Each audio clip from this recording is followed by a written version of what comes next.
Hello and welcome to this video tutorial.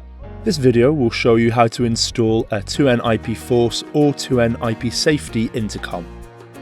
Each of these models may be installed with either flush or surface mounting. In case of flush installations to brick or plasterboard, you need to use the appropriate installation box. As there are several different hardware variants for either 2N IP Force or 2N IP Safety, you need to select the most appropriate one first.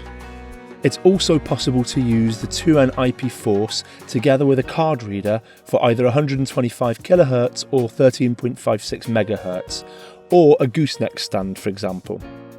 For more accessories, please visit our website. We're going to use 2N IP Force for this video. You can find a QR code pointing to our manuals page printed on the side of the package.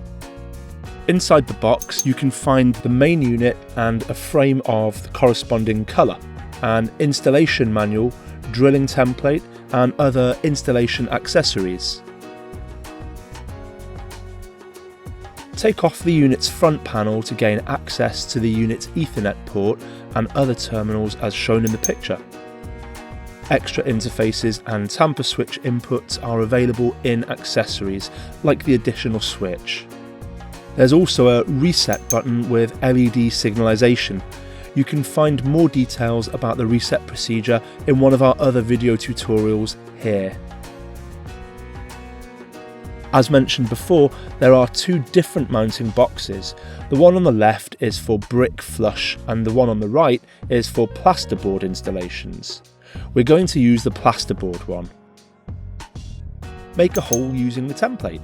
You can purchase the flush mounting box in advance and hire an installation professional to make the basic installation work.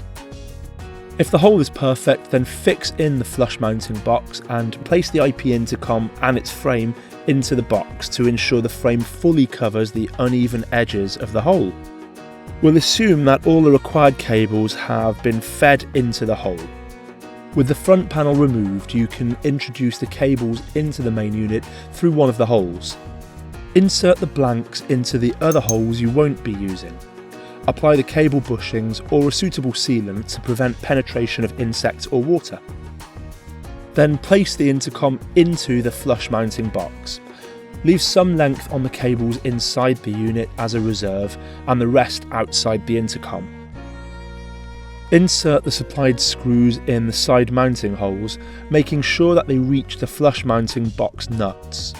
Tighten all the screws properly. Here's a tip: the screw tightening sequence may affect the intercom's position. We recommend to seal gaps between the frame and the wall with silicone or another sealant to avoid wall dampening as a result of water ingress. Now connect the required cables and plug in the unit to see if it works properly. Then replace the front panel and underlying PCB.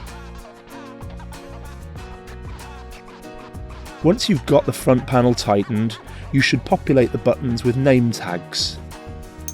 Open the button, insert name tags printed on the included film and tighten it back up. And that's it. You can now start to configure the unit. Thank you for your attention and we wish you a pleasant experience with 2N products.